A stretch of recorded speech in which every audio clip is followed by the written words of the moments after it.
आपका हमारे इस चैनल में। कैसे हो? आशा करती आप सभी लोग ठीक हो। दोस्तों, स्नान करने को हम साधारण सा कार्य समझते हैं। इसी कारण से लोग किसी भी समय पर स्नान कर लेते हैं अथवा कुछ लोग कभी कभी स्नान करना भी भूल जाते हैं। वह लोग स्नान को अधिक महत्व नहीं देते हैं। लेकिन दोस्तों, शास्त्रों के अनुसार स्नान करना एक बहुत ही महत्वपूर्ण कार्य होता है। स्नान को हमारे सभी पुराणों और शास्त्रों में सबसे अधिक महत्व दिया गया है। स्नान के बिना शरीर की शुद्धि नहीं होती है और जब तक शरीर शुद्ध नहीं होता हमें किसी भी प्रकार के कार्य को आरंभ नहीं करना चाहिए, अन्यथा उन कार्यों में विघ्न निर्माण होने लगते हैं। शास्त्रों में स्नान के संबंध में बहुत ही महत्वपूर्ण नियम बताए गए हैं। यदि स्नान करने की सही विधि का पालन किया जाए तो इसके कई लाभ हमें प्राप्त होते हैं। भगवान श्री कृष्ण जी ने स्नान करने के महत्वपूर्ण विधि का वर्णन किया है। जो भी मनुष्य इस प्रकार से स्नान करता है वह समस्त पापों से मुक्त होकर सुख समृद्धि एवं ऐश्वर्य की प्राप्ति करता है। स्नान करते समय मंत्र बोलने से साक्षात माँ गंगा उस स्नान के जल में प्रकट हो जाती है और उस व्यक्ति का जीवन धन्य हो जाता है। भगवान श्री कृष्ण ने स्नान करने की विधि और स्नान करने का सही समय और स्नान करते समय बोले जाने वाले मंत्र बारे भी बताया है। साथ ही व्यक्ति बीमार हो उस किसी प्रकार से स्नान करना चाहिए, स्नान के बाद सबसे पहले क्या करना चाहिए आदि प्रकार के महत्वपूर्ण नियम भगवान श्री कृष्ण ने बताए हैं। इसलिए मनुष्य को इस विधि का पालन करते हुए नित्य स्नान करना चाहिए। यदि आप इस विधि का पालन करके स्नान करोगे तो निश्चित है कि आपकी दृढ़ता का नाश हो जाएगा और आपको सभी सुख समृद्धि की प्राप्ति होगी। देखते ही देख आप सभी कार्यों में सफलता मिलने लगेगी। साथ ही महिलाओं को अपने बाल धोते समय भी शास्त्रों के नियम को ध्यान में रखना चाहिए। बाल किस दिन धोने चाहिए और किस दिन नहीं। शास्त्रों में कुछ तिथियों के बारे में बताया गया है जिस दिन बाल धोना बहुत ही अशुभ माना जाता है। तो चलिए जान लेते हैं स्त्री और पुरुष को स्नान करते समय कौन से नियम का पालना करना चाहिए और महिलाओं को किस दिन अपने बाल धोने चाहिए। दोस्तों, भगवान श्री कृष्ण कहते हैं स्नान करने के लिए सुबह का समय सबसे सर्वोत्तम होता है।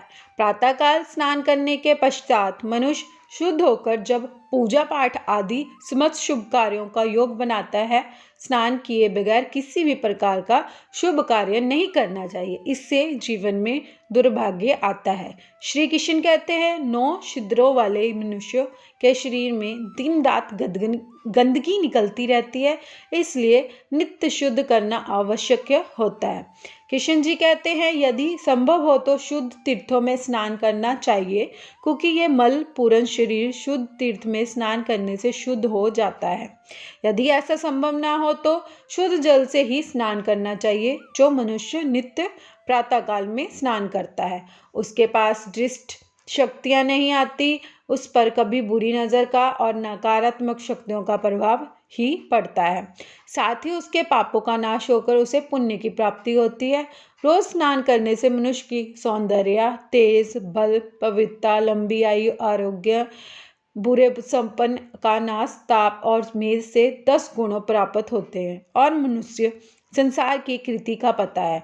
कृष्ण जी कहते हैं कि संसार के सभी पवित्र कार्यों में स्नान मूलक है, अर्थात कोई भी पवित्र कार्य बिना स्नान किए कभी नहीं होता।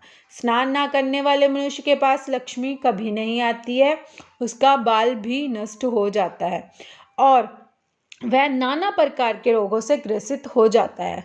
स्नान करने पर मनुष्य की इंद्रियां का भी नाश होता है, इसलिए स्वयं का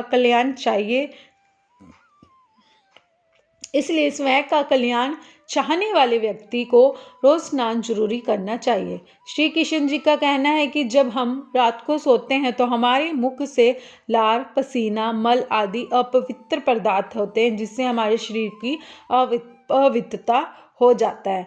जब हम सुबह स्नान करते हैं तो हमारे शरीर के यह गंदगी दूर होती है और हमारे शरीर पवित्र हो जाता है। स्नान करते समय ईश्वर को ध्यान करना चाहिए, इससे तन की गंदगी के साथ साथ मन की गंदगी की भी साफ हो जाती है। जो व्यक्ति प्रतिदिन स्नान करके स्वच्छ वस्त्र धारण करके सूर्य देव की आराधना करते हैं उसे जीवन में धन साथ यश भी प्राप्त अवश्य होता है। लेकिन दोस्तों, स्नान करने का भी एक सही समय होता है। कई लोग अपनी सुविधा के अनुसार स्नान कर लेते हैं, जो कि उचित नहीं है। अशुभ समय पर स्नान करने से हमें फायदे कम और नुकसान ज़्यादा उठाने पड़ते हैं। गरुड़ पुराण में भगवान श्री कृष्ण ने स्नान करने को सही समय के बारे में बताया है। इस समय पर स्नान करने से मनुष्य की दीर्घायु की होती है और दुख की दृढ़ता का नाश होता है।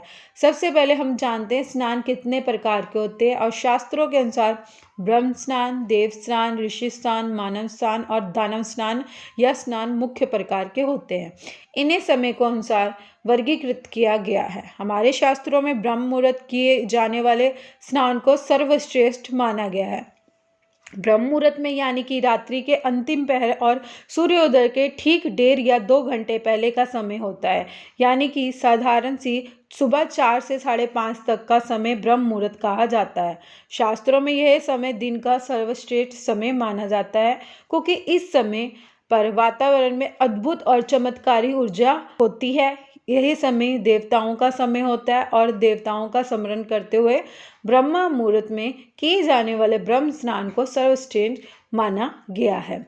इस समय स्नान करने से और स्नान को तुरंत बाद सूर्य देवता को अर्घ्य देने से हमारे जीवन में सुख, समृद्धि और शांति बनी रहती है। दिन भर हमारे तन और मन ताजगी और सकारात्मक ऊर्जा से भरपूर रहता है। दूसरे, देव स्नान। सुबह 5 से 6 बजे के बीच में किया जाने वाला स्नान देव स्नान कहलाता है। सभी पवित्र नदियों का स्मरण करते हुए किए जाने वाले इसको श्रेष्ठ स्नान माना जाता है। इस समय स्नान करने से हमारे शरीर की सकारात्मक ऊर्जा का संचार होता है और सभी प्रकार की नकारात्मक बुराइयां हमारे शरीर से बाहर निकल जाती है। तीसरा है ऋषि स्नान। सुबह जब आकाश में तारे नजर आते हैं, उस समय किया गया स्नान को ऋषि स्नान कहते हैं। यह भी श्रेष्ठ स्नान होता है। इस समय स्नान करने से हमारी मानसिक शांति मिलती है और हमारी आयु लंबी होती है तथा शरीर में भी ऊर्जा रहती है। चौथे, मानव स्नान। सुबह 6 से 8 बजे के बीच में किया जाने वाले स्नान को मानव स्नान होता है। यह स्नान सूर्योदय के समय या सूर्योदय के ठीक बाद में किया जाता है। इस स्नान से अधिक शुभ फल की प्राप्ति नहीं होती है, लेकिन किसी प्रकार का नुकसान भी नहीं होता है। इसलिए हो सके तो कम से कम मनुष्य को मानव स्नान तो कर ही लेना चाहिए, लेकिन सुबह 8 बजे के बाद स्नान करना हमारे शास्त्रों में उचित माना नहीं गया है। इस समय में व्यात देवीय शक्तियाँ बहुत ही कम हो जाती, इसलिए मनुष्य को उत्साह और एनर्जी दिखाई नहीं देती है, जिससे वह दिन भर आलस का अनुभव करता है और पूरे दिन शरीर में सुस्ती सी रहती है और किसी भी काम में मन नहीं लगता। इसलिए सूर्योदय के पूर्व अथवा सूर्योदय के सामने स्नान को सर्वश्रेष्ठ नहीं माना जाता है। सुबह 8 बजे के बाद किए जाने वाले स्नान को दानव का स्नान कहते हैं। सूर्योदय होने से बाद तक भी जो लोग स्नान नहीं करते हैं, उनके मन में दिन भर नकारात्मक, कमजोरी, चिड़चिड़ापन बना रहता है। ऐसे लोग जीवन भर दुखी और दरिद्री में रहते हैं। इसी कारण से कार्य में सफलता नहीं मिलती। यदि कोई व्यक्ति बीमार हो तो किसी भी गीले कपड़े से अपने अंग को साफ कर लेना चाहिए। इस भी प्रकार के स्नान को भी कहा जाता है। यदि स्नान करना संभव नहीं है तो मंत्र स्नान भी करना चाहिए। मन में पवित्र का स्मरण करके ईश्वर का ध्यान करते हुए मंत्र का स्नान करें। इस स्नान में जल की भी आवश्यकता नहीं है, केवल वायु ही स्नान हो जाता है। इसलिए दोस्तों, गरुड़ पुराण में हमें प्रतिदिन स्नान करने की सलाह दी गई है। प्रतिदिन सुबह जल्दी जागकर स्नान करके सूर्य देव को जल अर्पण करना चाहिए। मनुष्य को जो लाभ प्राप्त होता है वह किसी अन्य कार्य को करने से नहीं मिलता है। स्नान का सभी कार्य बढ़कर स्नान के बिना हम अशुद्ध, अपवित्र ही रहते हैं। दोस्तों, ज्योतिष में के अनुसार आम मान्यता के दिन गुरुवार के बाल काटना, शेविंग करना और नाखून काटना और पुत्र पर संकट हो सकता है। सुहागन स्त्रियों को अमावस्या, पूर्णिमा या एकादशी दिन बाल धोना बिल्कुल ही नहीं चाहिए। एकादशी के दिन अपने बाल भूलकर भी नहीं धोने चाहिए। हमारे हिंदू पंचांग के अनुसार सभी त्योहार तिथि के अनुसार ही मनाए जाते हैं, जो भी शुभ होता है। इसलिए त्योहार के दिन पहले बाल धोना उचित होगा, परंतु त्योहार के दिन बाल नहीं धोना चाहिए। ज्योतिष शास्त्र की दृष्टि से अगर हम देखें तो अमावस्या, एकादशी और पूर्णिमा तिथि के दिन चंद्र या उच्च की स्थिति में होता है या नीच स्थिति में होता है। ऐसी परिस्थिति में यदि सुहागन औरतें अपने बाल धोने का प्रयत्न करती है तो इसका परिणाम उनके स्वयं भुगतना पड़ता है। उनके हर परिवार में अशांति की उत्पन्न हो सकती है। सोमवार के दिन सुहागन स्त्रियों अपने बाल धो सकती हैं। अगर सोमवार के दिन सुहागन स्त्री व्रत रखती है तो बाल नहीं धोना चाहिए। इसके अतिरिक्त यदि सुहागन स्त्री के बच्चे का जन्म सोमवार दिन होगा तो उस दिन सुहागन स्त्रियां अपने बाल नहीं धो सकती, क्योंकि ऐसा करने से उनके स्वयं के बच्चों का अमंगल हो सकता है। इसलिए यदि आपके बच्चे का सोमवार हुआ है तो बिल्कुल भी सोमवार के दिन अपने बाल ना धों।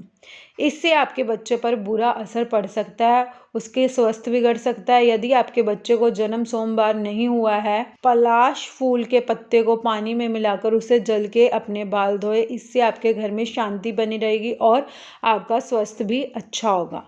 मंगलवार वाले दिन सुहागन स्त्री को बाल नहीं धोने चाहिए। उस दिन बाल धोने से आपको आर्थिक परेशानियों का सामना करना पड़ सकता है, साथ ही वैवाहिक जीवन में बाधाओं में उत्पन्न होती। इसी कारण मंगलवार को बाल धोना पड़े तो उसके दोष से बचने के लिए यह उपाय कर सकते हो। आप आंवले का चूर्ण या पेस्ट बनाकर उसे अपने बालों में लगाकर फिर धो ले। बुधवार के दिन सुहागन स्त्रियां बाल धो सकती हैं, लेकिन स्त्रियों को छोटे भाई है तो उन्हें बुधवार को बाल नहीं धोने चाहिए, क्योंकि उस दिन बाल धोने का दोष स्त्रियों के छोटे भाई को लगता है।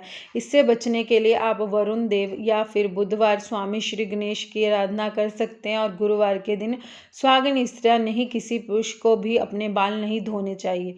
उस दिन घर में पोछा भी नहीं लगाना जाता है। ऐसी मानता है कि गुरुवार वाले दिन बाल धोने आपके घर में दृढ़ता आती है। यदि सुहागन औरतें गुरुवार के दिन बाल धोती तो उनके पति की उम्र कम हो सकती है। इसलिए प्रयास करें कि गुरुवार के दिन अपने बाल बिल्कुल भी ना धोएं। किसी भी कारणवश अगर बाल धोने पड़े हैं तो दोष से बचने के लिए थोड़ी सी हल्दी या बेसन मिलाकर अपने बालों को लगा लेना चाहिए और फिर धो लेना चाहिए। शुक्रवार के दिन सुहागन स्त्रियां अपने बाल धो सकती हैं, लेकिन जिन स्त्रियों को पुत्र की कामना हो या जिनके पुत्र शुक्रवार वाले दिन हुए हों तो उस दिन उस स्त्रियों को बाल नहीं धोने चाहिए।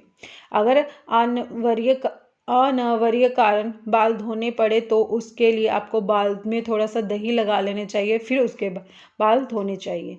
शनिवार के दिन सुहागन स्त्रियों को बाल नहीं धोने चाहिए, क्योंकि सभी ग्रहों में शनि देव सबसे उच्च स्थान दिया गया है और सभी लोग को शनिदेव क्रोध से डरते हैं। इसलिए शनिदेव दोष से बचने के लिए अपने बालों को दूध लगा ले, फिर उसके बाद धोएं। सुहागन स्त्रियां जिसने मांग में सिंदूर भरती है उसे गंगा स्थल भी कहते हैं, इसलिए इसे पवित्रता और सौभाग्य की निशानी मानी जाती है। सुहागन स्त्रियों को अपने मांग में सिंदूर लगाकर ही पूजा करनी चाहिए, लेकिन पुरुष को हर दिन अपने बाल धोकर ही पूजा करनी चाहिए। हालांकि इससे अलग धारणा है। शनिवार, मंगलवार, गुरुवार के दिन ग्रह नक्षत्र की दशा तथा अनंत ब्रह्मांड में आने वाली अनेक सूक्ष्म किरणों की मानवीय मानसिक पर अत्यंत संवेदनशील प्रभाव डालती है। यही स्पष्ट है कि इंसानों को शरीर में अंगुलियां, अर्घ भाग, उसके सिर अत्यंत संवेदनशील होती है। कठोर नाखून बालों को इनकी शिक्षा होती है। प्रतिकूल समय पे इनका काटना शास्त्रों में वर्जित, निंदनीय और अधार्मिक कार्य माना गया है। तो दोस्तों, इसी प्रकार से शास्त्रों में स्नान करने और बाल धोने के संबंध में महत्वपूर्ण पर नियम बताए गए हैं। उम्मीद है आपको ये जानकारी अच्छी लगी होगी। अगर अच्छी लगी हो तो वीडियो को लाइक जरूर करें और कमेंट में जय श्री कृष्ण और जय माँ लक्ष्मी जरूर लिखें। साथ ही चैनल को सब्सक्राइब करें। आप सभी का धन्यवाद।